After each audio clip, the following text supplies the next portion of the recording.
L'échiquier international, Madame, Monsieur, bonsoir. C'est dans le Haut-Karabakh que nous allons faire escale ce soir.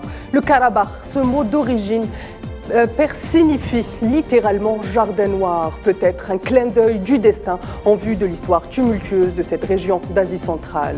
De l'Antiquité jusqu'à nos jours, cette région montagneuse aura connu des enjeux de domination des grands empires du passé et du présent. Son destin moderne sera scellé au moment où la guerre froide décidera que l'enclave se retrouvera prise au étau d'un bras de fer sans merci entre Moscou et Washington. Et en moins de 30 ans, la région aura connu deux guerres excessivement violentes, durant lesquelles l'Arménie et l'Azerbaïdjan se sont affrontés. Ce conflit fait couler beaucoup d'encre, ce n'est pas pour rien. Il réunit tous les ingrédients d'une situation kafkaïenne, à savoir la dimension ethnique, religieuse et territoriale et les intérêts des grandes puissances internationales et régionales. L'imbroglio du Karabakh, une question aux multiples ramifications, est notre thème ce soir.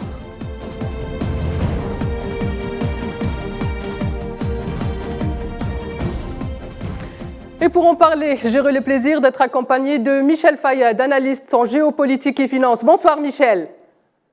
Merci. Merci d'avoir accepté notre invitation. Et de Gamel Abina, expert des questions internationales. Bonsoir Gamel. Bonsoir Tina, merci pour l'invitation. Et c'est avec vous que je commence Gamel. Gamel, toutefois possible, est-ce que vous pouvez nous faire un résumé de ce conflit, comme je le disais, semble kafkaïen quand même? Oui, kafkaïen pour plus d'un titre. D'abord parce que c'est le conflit de l'après-guerre froide de 91. C'est quand l'Union soviétique va littéralement exploser, que des revendications régionales vont s'inscrire de plus en plus fortement, qu'elles soient d'ailleurs régionales, ethnico-religieuses ou tout simplement des revendications très anciennes liées aux anciens empires. Donc effectivement, la région va être théâtre de plusieurs guerres, dont une qui s'arrêtera en 1994 avec la défaite de l'Azerbaïdjan. Une guerre qui opposera effectivement l'Arménie à l'Azerbaïdjan. Le haut plateau ce fameux Nagorno-Karabakh, qui est un haut plateau qui se trouve en Azerbaïdjan, qui a toujours été occupé par les Arméniens d'ailleurs, est une zone de discorde. Pourquoi? Parce que tout le monde voulait homogénéiser son État, parce qu'à ce moment-là, il y a eu effectivement des revendications territoriales, et surtout parce qu'il y a une confrontation non seulement ethnique, mais aussi effectivement religieuse. Ça a été dit, je pense, que le Karabakh est essentiellement constitué d'Arméniens, avec une enclave donc, avec tout autour des Azéris qui sont d'obédience musulmane, chiite pour l'essentiel. Donc tout cela a commencé comme ça, par des confrontations liées à la chute de l'Union soviétique. Il faut se souvenir que ce qui garantissait à la belle époque, c'est les soviets, qui ne reconnaissaient aucune entité religieuse ou ethnique, qui s'inscrivait juste dans le débat d'un combat soviétique, et qu'une fois que l'Union soviétique s'est effondrée, effectivement, plusieurs régions, pas seulement celle-ci, mais d'autres se sont affrontées. Alors ce qui se passe dans le Karabakh, c'est qu'en plus, c'est une sorte de nœud comme ça entre différents blocs grands empires. Il y a l'Empire ottoman, ex-empire ottoman, il y a l'Empire russe évidemment, il y a aussi du côté de l'ex-empire perse qu'on appelle l'Iran aujourd'hui. Donc trois grands empires qui s'affrontent sur un terrain très étroit qu'on appelle la zone caucasienne pour le coup. Et cet affrontement oppose aujourd'hui littéralement d'un côté les Arméniens soutenus par la Russie, ça on le savait, mais surtout par l'Iran, ce qui est une surprise d'ailleurs, ça peut s'expliquer. Et de l'autre côté les Turcs qui soutiennent évidemment le pouvoir qui est opposé à Erdogan, donc le pouvoir de Bakou, le pouvoir de l'Azerbaïdjan, des Azéris. Donc l'opposition est assez étonnante. Alors pourquoi est-ce que les Iraniens soutiennent les Arméniens? Simplement parce qu'ils ont peur que leur minorité azérie qui vit en Iran ait ce type de revendication et qu'ils ne veulent surtout pas les soutenir, sachant en plus que l'Arménie est soutenue par Israël. Donc il y a un imbroglio de soutiens internationaux, d'alliances et mésalliances avec des Russes et des Turcs qui se parlent et qui, eux, réussissent à se mettre d'accord pour faire en sorte qu'il y ait un statu quo. Très bien, Michel. À la lumière de ce que vient de nous dire Gamel, est-ce que vous pouvez, et qu'il a déjà commencé à donner les grandes lignes, est-ce que vous pouvez nous replacer dans le contexte géopolitique de ce conflit? Oui, comme en fait le disait Gamal, ce conflit se situe vraiment au cœur du Caucase et au milieu de la Turquie, de l'Iran, de la Russie, et chacun veut contrôler cette région. Donc il y a le Haut-Karabakh, on en a parlé ces dernières semaines et on en parle depuis des années. Et il y a également, il est revenu en fait en première ligne hier, le fameux corridor de Zangezur, qui est à la frontière en fait entre l'Arménie, l'Azerbaïdjan et l'Iran, et qui est le corridor qui pourrait lier l'Azerbaïdjan à la Turquie.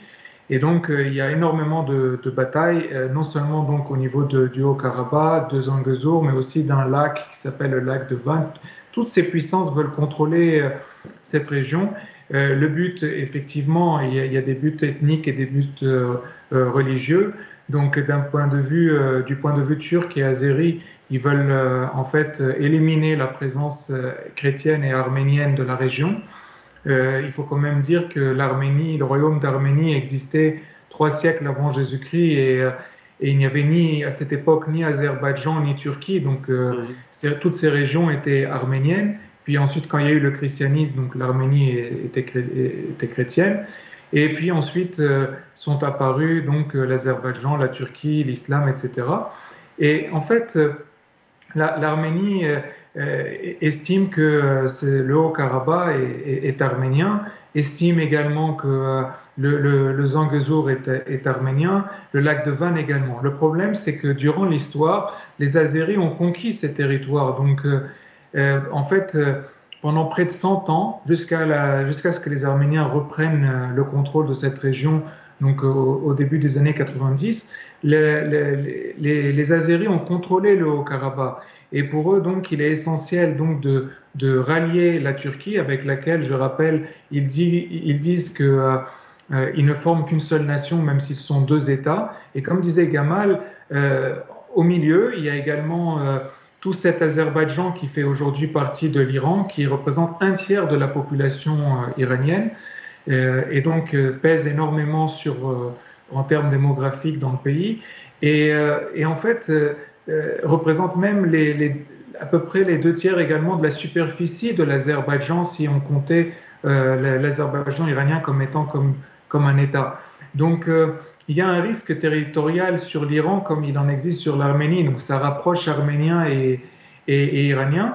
Et puis quand même également au travers de l'histoire, l'Iran et l'Azerbaïdjan ont formé un tout parce que vous savez, les dynasties qui ont régné sur l'Iran, à part la dernière, les Pahlavis, qui avaient fait un coup d'État pour prendre le contrôle de l'Iran, et toutes les dynasties qui ont régné sur l'Iran étaient des dynasties azéries.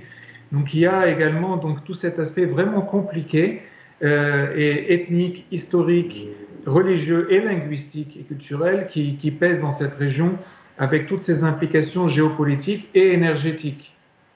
Très bien, Gamel, est-ce qu'aujourd'hui on peut dire que finalement ce conflit est un abcès sécuritaire dans la région, mais surtout quel a été le rôle des grandes puissances dans la construction de ce qui semble être aujourd'hui un imbroglio sans fin ?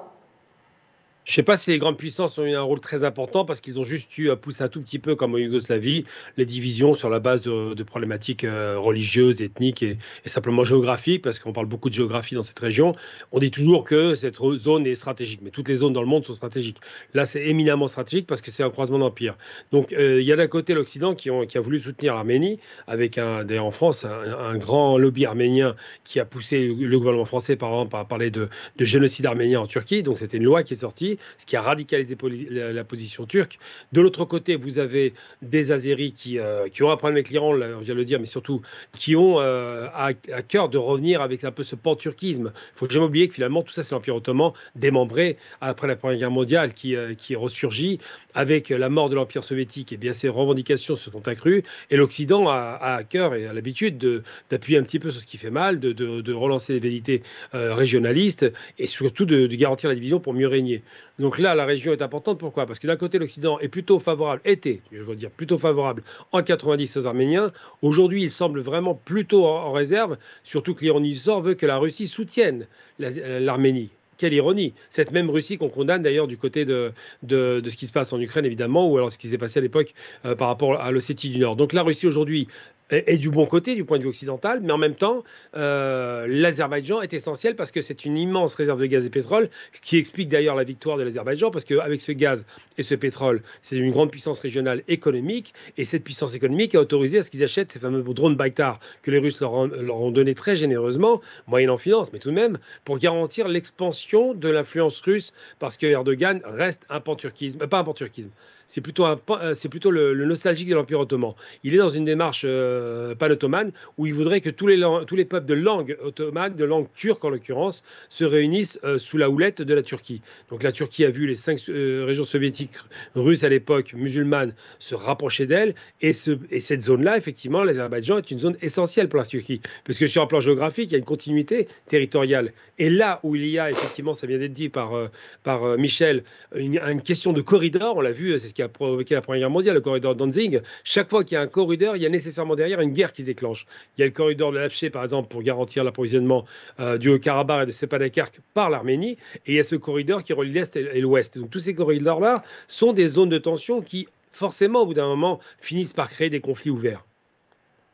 Très bien. Gamel, justement, vous avez commencé à en parler. On a, comme dans chaque conflit où il y a des intérêts économiques et géopolitiques, le monde se scinde en deux. Sauf que cette fois-ci, l'Occident, qui d'habitude se soucie énormément des questions des droits de l'homme, des questions, on va dire, des questions de la démocratie, semble un peu timide. Un commentaire ?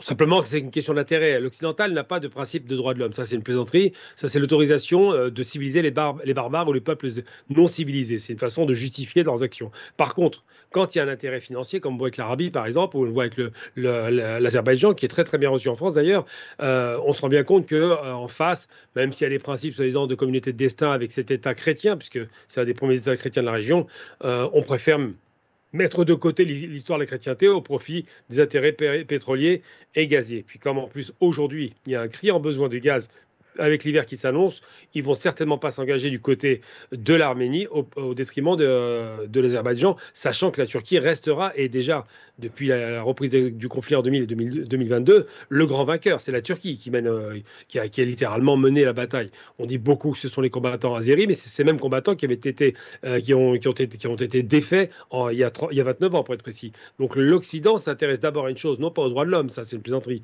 mais d'abord à ses intérêts économiques et ses intérêts géostratégiques.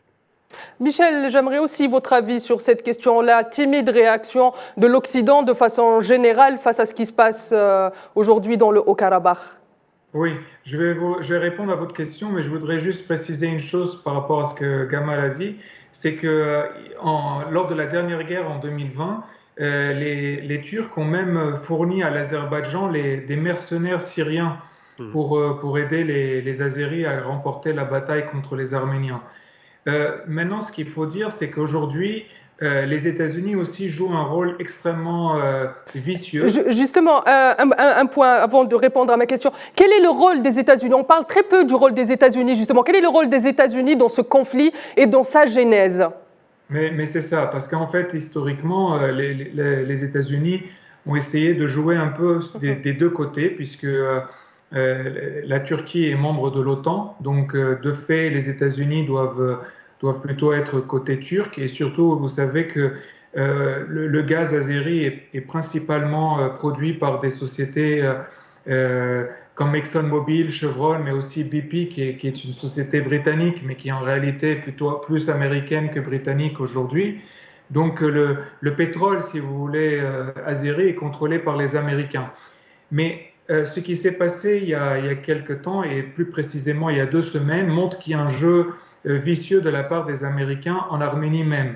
Parce que, en fait, vous savez que le Premier ministre actuel arménien avait un peu, disons, fragilisé la position du président arménien de l'époque, jusqu'à provoquer en fait un changement constitutionnel pour affaiblir les prérogatives du président et renforcer celles du Premier ministre, sachant qu'il devenait lui-même Premier ministre, en accusant le président comme quoi il est mêlé à des affaires de corruption. Et par la suite, en fait, il s'est petit à petit rapproché des Américains. Il s'est rapproché à un tel point des Américains qu'il y a 2 semaines, l'Arménie et les États-Unis ont fait des exercices militaires conjoints. Et ça a irrité énormément les Russes. Or, les Russes, c'est vrai qu'il y a les Iraniens, comme disait Gamal, mais les Russes restent quand même les principaux alliés de l'Arménie, principalement au niveau de la défense, puisqu'il y a un traité qui lie les 2 pays. Et donc, aujourd'hui, la population arménienne manifeste depuis plus d'1 semaine, tous les jours, à Erevan, contre le Premier ministre, en disant que le Premier ministre, en fait, a trahi l'Arménie, a trahi les Arméniens du Haut-Karabakh, en raison justement du fait qu'il a tourné un peu le dos à la Russie et qu'il s'est rapproché des États-Unis. Et c'est pour cela que je dis qu'il y a un jeu assez vicieux de la part des Américains. D'ailleurs, les Américains se trouvent en ce moment même en Arménie. Ils ont en fait rencontré le Premier ministre. Ils sont là en fait depuis hier.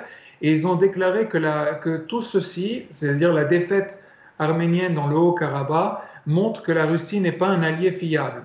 Mais en réalité, c'est le Premier ministre arménien qui s'est plus rapproché des Américains ces derniers temps et a tourné le dos à la Russie. Donc aujourd'hui, à cause des Américains, l'Arménie et l'Azerbaïdjan se retrouvent au cœur de la guerre froide qui s'est ravivée au moment du conflit en Ukraine. Très bien. Gamay, je pense que la question doit être posée. Finalement, l'Arménie et l'Azerbaïdjan, pourquoi elles se battent pour le contrôle de cette région? Ça vient d'être dit à l'instant, Nicole Pachinian, donc, qui a littéralement fait une faute politique puisqu'il s'est rapproché des États-Unis, donc pas de soutien russe.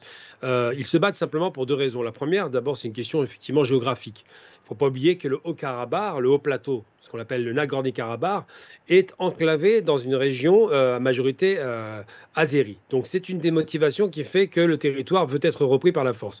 Après, parce que effectivement, à chaque fois, ce sont des conquêtes, des guerres et des défaites qui conduisent à ce genre de situation un peu ubuesque. Chacun y va de son principe. Alors l'Arménie, qui est très vent debout par rapport à ça, elle ne se dit pas seulement qu'elle se bat contre les Azéris. Elle se dit qu'elle se bat aussi contre les Turcs, et c'est pas faux. Les Turcs sont en très mauvais termes avec les Arméniens, et que la Turquie alimente en armes, et ça a été dit tout à l'heure, alors on va les appeler mercenaires, mais c'est surtout les combattants syriens, donc les anciens djihadistes qui ont été renvoyés là-bas, c'est vrai, ça n'y a pas de problème. Donc elle a renforcé les besoins d'un pays qui n'était incapable, il y a encore 30 ans, de pouvoir reprendre par la force ce qu'il avait perdu en termes de souveraineté territoriale. La problématique, c'est qu'on aurait pu sortir par le haut de ce problème-là. Ça aurait pu être négocié, accepté, dans un principe un peu libanais d'ailleurs, parce que Michel est là, de se dire il y a une ethnie qui est dans le territoire, avec des droits, avec un régionalisme, tout comme en Ukraine, on aurait pu fédérer et éviter ça. Mais le problème, c'est qu'il y a un rapport de force et un rapport de défiance. D'abord, le rapport de force, c'est d'abord politique, puis économique. Politique, parce que l'Arménie était soutenue par l'Occident de façon très ouverte, et paradoxalement, comme je le disais, par l'Iran, qui ne peut pas soutenir l'Azerbaïdjan, qui est soutenu par Israël. Vous imaginez, Israël qui en plus est un allié de la Turquie. Donc c'est vraiment un tableau très particulier qui est dressé là. Et de l'autre côté, une Arménie soutenue par les Russes à l'origine et maintenant par les Américains et les Iraniens. Quel tableau! Donc tout ça pour dire qu'il y a un rapport d'abord politique, de puissance politique. Donc l'Arménie a perdu de sa superbe en 30 ans. L'Azerbaïdjan, avec des alliances stratégiques bien menées, avec un pétrole et un gaz qui coule à flot, s'est renforcé militairement et donc il y a les moyens et va reprendre tout le territoire parce que ce cessez-le-feu qui a eu lieu l'année dernière ne pouvait pas tenir, simplement parce qu'ils se disent nous allons reprendre une position de prestige. Nous n'acceptons pas la présence de ces gens sur notre territoire. Il va donc y avoir probablement, et c'est en train de se faire parce qu'il y a des centaines de réfugiés qui partent, une forme de nettoyage ethnique, ce qui est bien dommage. C'est des gens qui sont chez eux malgré tout, il faut le reconnaître. Et donc ce nettoyage ethnique doit conduire effectivement à une homogénéisation de la population et effectivement à obtenir un État encore plus puissant qu'il ne l'est aujourd'hui, sachant que ça reste un État rentier, pétrolier et gazier. Très bien. Michel, vous avez commencé à en parler. Quel a été le rôle ou quelles ont été les influences de la guerre en Ukraine sur ce conflit dans le Haut-Karabakh? Écoutez, aujourd'hui, la Russie est vraiment focalisée sur la guerre en Ukraine, qui est vraiment le plus important pour sa sécurité en tant qu'État. Donc aujourd'hui, la Turquie essaie d'en profiter en créant des troupes donc, sur le front arménien, parce qu'elle sait que la Russie ne peut pas intervenir sur les deux fronts, ne peut pas ouvrir ces deux fronts, sachant que la Turquie a les moyens d'en ouvrir d'autres, puisque non seulement il y a les républiques, les ex-républiques soviétiques qui sont liées à la Turquie du type le Kazakhstan, le Turkménistan, le Tadjikistan, l'Ouzbékistan, mais il y a également des républiques autonomes au sein même de la Fédération de Russie qui ont des liens historiques et culturels et ethniques avec la Turquie, comme le Tatarstan, la Tchétchénie, le Daghestan. Et donc la Turquie a des moyens de créer des problèmes à la Russie en lui créant énormément de fronts en même temps. Donc malheureusement pour les Arméniens, la Russie, en fait, aujourd'hui, elle préfère sacrifier l'Arménie plutôt que d'ouvrir trop de fronts qu'elle ne pourrait pas faire face à elle seule. Donc, et en même temps, donc on l'a dit, le Premier ministre arménien lui a tourné le dos. Moi, je ne crois pas au fait que les Américains soutiennent l'Arménie. Je pense que les Américains continuent à soutenir l'Azerbaïdjan contre l'Arménie, mais ils utilisent le Premier ministre arménien pour affaiblir la Russie. Cela dit, les élections présidentielles américaines arrivent l'année prochaine et le vote arménien aux États-Unis est très important. Donc ce serait pas complètement stupide de penser que les Américains, enfin que Biden en fait, change encore une fois de politique et finalement fasse quelque chose en faveur réellement de l'Arménie et des Arméniens pour gagner le vote arménien. Parce qu'aujourd'hui, en plus de la mobilisation des Arméniens à Erevan tous les jours, il y a des manifestations quotidiennes aux États-Unis même, et pour mettre la pression sur l'administration américaine. Donc il y a vraiment à tenir compte de cela. Maintenant, il faut également parler d'autre chose, c'est que la crainte de l'Arménie aujourd'hui, c'est de disparaître totalement. J'ai commencé à le dire avant avec le corridor de Zangezur, mais en fait, l'Arménie pense que si jamais le corridor tombe et que le Haut-Karabakh tombe et que la région même au sud de l'Arménie tombe, eh bien, l'Arménie se retrouverait comme une goutte au milieu de l'océan turco-azéri. Et donc, l'Arménie pense qu'aujourd'hui, les Arméniens pensent aujourd'hui qu'il y a un véritable risque de disparition totale de leur peuple. Et le grand problème de l'Arménie, on en revient à cela, c'est qu'elle est complètement isolée aujourd'hui.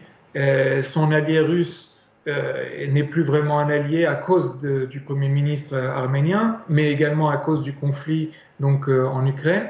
Et en même temps, l'Iran devient de plus en plus loin, puisque en fait les Russes et les Turcs et les Azéris essayent de couper la frontière entre l'Arménie et l'Iran. Et donc, l'Occident, en fait, pour lequel l'Arménie avait toujours pensé qu'il y aurait cette religion en commun, le christianisme, mais également un peu l'histoire en commun, puisqu'il y a quand même 600 000 Arméniens, notamment en France, qui sont présents depuis en fait plusieurs siècles. Mais en fait, bon, malgré les belles paroles d'Emmanuel Macron il y a 2 jours à la télévision, il est très fort probable que l'Europe intervienne militairement en faveur des Arméniens, que ce soit à travers une intervention directe ou même à travers une fourniture d'armes, en raison justement des besoins énergétiques de l'Europe. En fait, vis-à-vis de l'Azerbaïdjan, ils ont besoin du gaz azéri. Mais ce que l'Europe oublie, c'est que les Azéris sont obligés de vendre leur gaz à l'Europe. Et donc l'Europe aurait un levier pour pousser les Azéris à faire certaines concessions. Mais malheureusement, Madame Ursula von der Leyen ne pense pas à cela. L'Arménie est le dernier de ses soucis. Très bien, Michel. Gamel, un dernier commentaire peut-être, en particulier en ce qui concerne cette dernière offensive menée par l'armée de l'Azerbaïdjan le 19 septembre dernier. On arrive à la fin du temps qui nous est imparti. Très simplement, très vite, donc Nicole Pachinian est isolé dans son pays et a fait un choix stratégique qui était une erreur, se rapprocher des États-Unis. Ilham Aliyev est quasiment extrêmement fraternel avec le Turc, donc Erdogan, qui lui a des besoins, et c'est très logique qu'il fasse cette guerre-là, des besoins énergétiques considérables. C'est un pays qui a besoin de s'étendre, qui a une croissance très soutenue, et donc le gaz et le pétrole qui se trouvent à l'Est, et il le sait, avec cette continuité du territoire, l'arrangerait. Donc tout le monde y trouve son compte. Le grand perdant de l'histoire sera forcément l'Arménie, parce que l'Arménie, malheureusement, n'a pas su gérer ses relations avec la Russie, a essayé la tentative américaine qui ne pouvait pas la soutenir pour des raisons simples, c'est que les États-Unis se sont retrouvés dans le même camp que la Russie, donc ça c'était pas possible, et encore moins dans le même camp que l'Iran. Donc aujourd'hui, il y a fort à parier que cette guerre soit largement remportée par l'Azerbaïdjan et qu'il y ait un redécoupage de la région qui risque d'inquiéter l'Iran particulièrement, mais surtout le reste de la Russie. Très bien, merci Gamel. Madame, Monsieur, c'est ainsi que s'achève ce nouveau numéro de l'Échiquier international. Merci Gamel de nous avoir accompagnés. Je rappelle que vous êtes observateur des questions internationales. Merci beaucoup. J'étais également accompagné de Michel Fayad, analyste en géopolitique et en économie. Merci Michel de nous avoir accompagnés. Merci beaucoup. Madame, Monsieur, c'est ainsi que s'achève ce numéro. Vous l'aurez compris, l'ombroglio du Haut-Karabakh a de multiples ramifications. Excellente suite des programmes sur Al24 News.